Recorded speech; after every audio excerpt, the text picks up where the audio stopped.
ये घर को थोड़ी ध्यान से देखिए क्योंकि इस घर रिलेटेड आज मैं ऐसी दो हॉरर इंसिडेंट्स शेयर करने वाली हूँ ना जो सुनकर अब सभी के होश उड़ जाने वाला है। लेकिन इंटरेस्टिंग फैक्ट क्या है पता है, ये घर और किसी का नहीं, मेरे ही नानी जी का घर है। और हॉरर इंसिडेंट्स जिन लोग के साथ घटी थी वो लोग और कोई नहीं, एक तो मेरे बहन के साथ और दूसरा मेरे ही एक मौसी के साथ घटी थी। मतलब मेरे ही रिलेटिव्स के साथ घटी घटना है जो कि आज मैं आप लोगों के साथ शेयर करने वाली हूँ। गाइस, आज का घटना बहुत इंटरेस्टिंग और साथों साथ बहुत ज्यादा डरावनी भी होने वाली है। इसलिए चलिए और बिना टाइम वेस्ट किए आज का वीडियो स्टार्ट करते हैं। तो घटना समझने के लिए कुछ चीज के बारे में जानना जरूरी है। एक्चुअली 2017 में मेरे नानी का जो घर था वो तुड़वाकर नई एक घर बनाया था। मतलब पुराना घर तुड़वाकर नई एक घर बनाया था। और उस टाइम दो घर बनाया था। एक नॉर्मल घर, मतलब रहने के लिए जो घर था, मेन घर, जो कि 2017 में पूरी तरह कंप्लीट हो गया था। और दूसरा जो घर था वो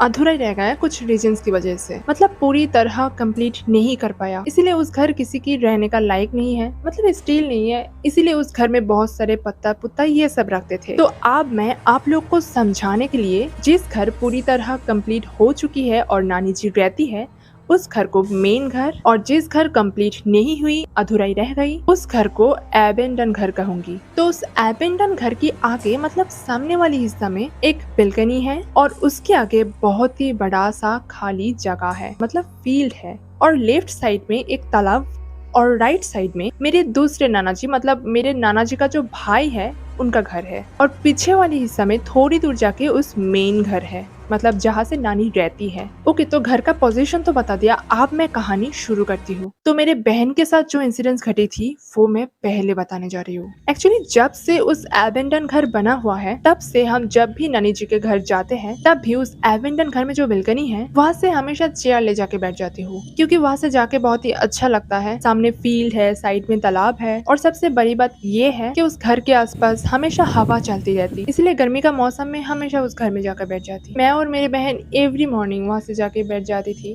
बातचीत करती थी, और कभी कभी काजिन्स फाजिन्स भी जब आते तो उन लोग के साथ भी वहाँ से जाकर मौज मस्ती करती थी। मतलब एक दिन भी मिस नहीं होती। जब तक हम नानी जी के घर रहते थे तब तक एवरी डे कुछ समय के लिए उस घर में जाते थे। लेकिन एक दिन हम उस घर में नहीं गया, जस्ट ऐसे ही नहीं गया, मतलब ऐसा कोई खास रीजन नहीं है। उस दिन कुछ लोग आए थे, उन लोग के साथ बातचीत करते करते उस एबेंडन घर में जाने का और टाइम नहीं मिली, इसीलिए नहीं गया। और एक बात कि हम उस घर में हमेशा दिन में जाते थे, कभी रात में जाने का हिम्मत नहीं की, क्योंकि वहाँ से लाइट्स फाइट्स वगैरह नहीं लगाया था। इसीलिए रात के टाइम उस घर के आसपास तो बहुत दूर उस घर भी दिखाई नहीं देते, मतलब बहुत ज्यादा अंधेरा हो जाते। तो हम, मतलब मैं और मेरी बहन, जिस दिन एक सेकंड के लिए भी उस एबेंडन घर में नहीं गया, उस दिन मेरे बहन के साथ एक अजीब सी घटना घटी थी। एक्चुअली क्या हुआ था, नानी जी एक बकरी पालते थे, और उस बकरी दोनों घर की, मतलब उस एबेंडन घर से नानी जी का मेन घर, इसके अंदर जो खाली जगह था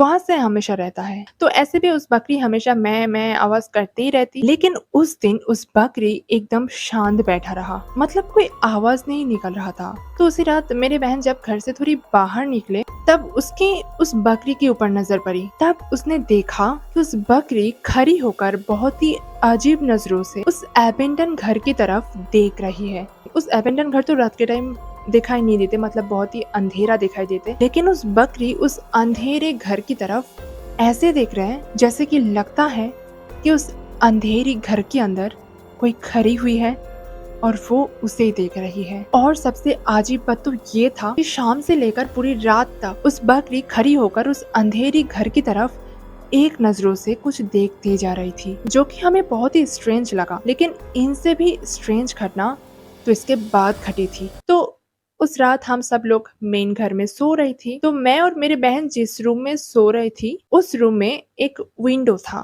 जिस विंडो से उस एबेंडन घर को सीधा दिखाई देता। तो हम जिस बेड पर सो रही थी उस बेड उस विंडो के पास था। मेरी बहन उस विंडो के पास सो रही थी और मैं उनका साइड में सो रही थी। उस विंडो ओपन करके रखा था क्योंकि उस टाइम बहुत ही गर्मी का मौसम चल रहा था। तो सब लोग सो रही थी, मेरी बहन भी सो रही थी, नींद में थी। तो उस टाइम मेरी बहन ने एक सपना देखा कि उस एबेंडन घर से एक काला साया झांक कर उसे देख रही है। और ऐसे देखते देखते अचानक से उस घर से निकलकर मेरी बहन के करीब जो विंडो था उस विंडो के पास आके खड़ी हो गई।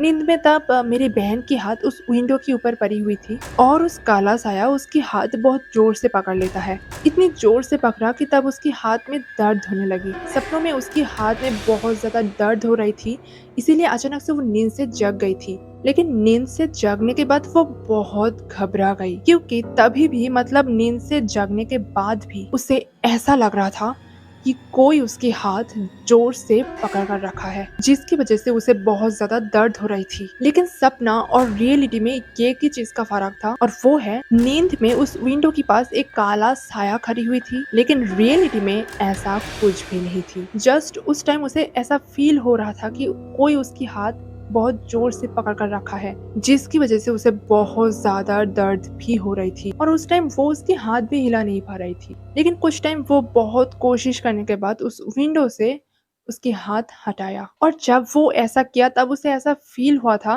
कि कोई शायद उसके हाथ छोड़ दिया, तब जाके वो वहां से हाथ हटाने में कामयाब हुई। और इस घटना के बाद मेरी बहन इतना ज्यादा डर गई थी ना कि उस विंडो के पास तो बहुत दूर की बात है, उस रूम में कभी नहीं सोते। जब भी नानी जी के घर जाते तो दूसरे रूम में जाके सो जाते। तो गाइस, अगर आप लोग को इस घटना नॉर्मल स्लीप पैरालिसिस टाइप लग रहा है और इस घटना के साथ उस घर का क्या रिश्ता हो सकता, उस घर असली में हॉन्टेड या नहीं, अब मैं आप लोग को यही बताने वाली हूँ। अब मैं ऐसी एक घटना बताने जा रही हूँ जिस घटना सुनकर अब सबको ये यकीन हो जाएगा कि उस घर सचमुच हॉन्टेड है। तो मैं पहले ही बताया था कि उस एबेंडन घर की राइट साइड में मेरे नाना जी का भाई मतलब मेरी एक दूसरे नाना जी का घर है। और अब मैं जो घटना बताने जा रही हूँ ये घटना मेरे मौसी के साथ घटी थी, मतलब उनकी बेटी के साथ घटी थी। तो मेरे जिस मौसी के साथ ये घटना घटी थी उनका नाम है रुक्मिनी। तो एक रात रुक्मिनी मौसी बिल्कनी में बैठे बैठे फोन पे बात कर रही थी। एक्चुअली रुक्मिनी मौसी जहाँ से बैठे हुए थे वहाँ से उस एबेंडन घर और उस एबेंडन घर के पास जो तालाब है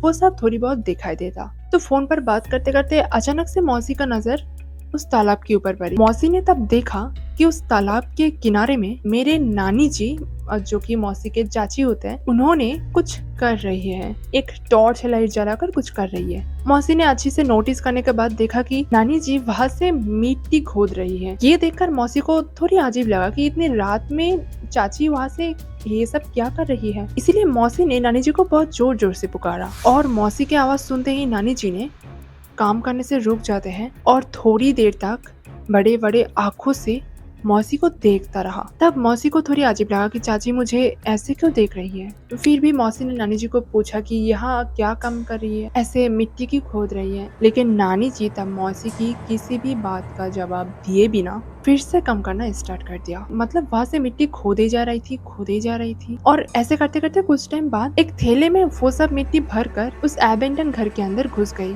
थोड़ी देर बाद फिर से बाहर आते, फिर से एक थैले में मिट्टी भरकर फिर से उस एबेंडन घर के अंदर घुस जाते। मतलब रिपीट एंड रिपीट ऐसा ही कर रही थी। तो उस टाइम मौसी को भी बहुत इंटरेस्ट जागा कि चाची ने ऐसा क्यों कर रही है। इसीलिए वो सब देखने के लिए मौसी नानी जी की तरफ उस एबेंडन घर की तरफ जाने लगी। तो उस एबेंडन घर की तरफ जाने के लिए ना उस मेन जो घर था, नानी जी के जो मेन घर था, उसके सामने से गुजरना पड़ता है। तो जब मौसी ने उस मेन घर के सामने से गुजर रही थी तब मौसी ने देखा कि नानी जी उस मेन घर के अंदर बैठी हुई है, जो देखकर मौसी को थोड़ी अजीब लगा कि इतनी जल्दी जल्दी उस एबेंडन घर से चली आई। अभी अभी तो क्या सब कर रही थी। तो मौसी ने उस मेन घर के अंदर ही गई, मतलब नानी जी के पास गई और नानी जी को पूछा कि थोड़ी देर पहले वो सब क्या कर रहा था। लेकिन नानी जी ये सब क्वेश्चन सुनकर बहुत ही शॉक्ड हो जाते हैं। नानी जी ने कहा कि क्या कह रहे हो, मैंने तो ऐसा कुछ भी नहीं किया, मैंने तो आज उस एबेंडन घर की तरफ गया ही नहीं। और ये बात सुनकर मौसी ने बहुत ही शॉक्ड हो जाते हैं और जो जो देखा नानी जी को सब कुछ बताती है। लेकिन नानी जी ने तब कहती है कि उन्होंने ऐसा कुछ भी नहीं किया, शायद हो सकता तुम किसी और को देखा, तुम्हें गलतफहमी हो रही। लेकिन मौसी ने एकदम श्योर था कि वो नानी जी को ही देखा था, क्योंकि उस रात चांदनी रात था, सब कुछ अच्छे से ही दिखाई दे रहा था। तो इतनी बड़ा सा गलतफहमी तो नहीं हो सकता। लेकिन अगर किसी और भी होता तो उसे वहाँ से निकालने का एक ही रास्ता है, वो है उस मेन घर के सामने से निकलना पड़ेगा। लेकिन ना नानी जी ने किसी को निकलने में देखा और ना मौसी ने, मतलब किसी ने वहाँ से निकाला नहीं। तो शायद हो सकता कि वो औरत अभी भी उस एबेंडन घर में ही है। तो ये सोच के तब मौसी और नानी जी ने उस एबेंडन घर की तरफ गया, लेकिन वहाँ से किसी को भी दिखाई नहीं दिया और ना उस घर के अंदर कोई मिट्टी था और तो और उस तालाब के किनारे से मिट्टी खोदने का कोई निशान नहीं है। ऐसा लग रहा था कि वहां से कोई मिट्टी खोदा ही नहीं। तो गाइस अब मैं और एक शॉक्ड कर देने वाली बात बताने वाली हूँ कि ये घटना के जस्ट 2 महीने के बाद रुक्मिणी मौसी पॉजेस्ड हो गया था। जी हाँ गाइस, सचमुच मौसी ने पॉजेस्ड हो गया था और उनको ठीक करने के लिए एग्जॉर्सिस्ट भी करना पड़ा था। एक्चुअली ये भी बहुत बढ़िया सा एक घटना है और ये घटना किसी और दिन मैं आप लोग के साथ शेयर करूंगी, लेकिन आज मैं इतना ही बताकर रख दिया क्योंकि इस घटना के साथ मौसी के पॉजेस्ड होने का घटना रिलेटेड है। तो गाइस ये कहानी मैं दूसरे दिन बताऊंगी, आज मैं इतना ही बताया। और अगर आप लोग ऐसी टाइप हॉरर स्टोरी सुनना चाहते हैं और हॉरर वीडियोस देखना चाहते हैं तो मेरे चैनल को सब्सक्राइब कर देना और इस वीडियो अगर अच्छी लगी तो एक लाइक कर देना।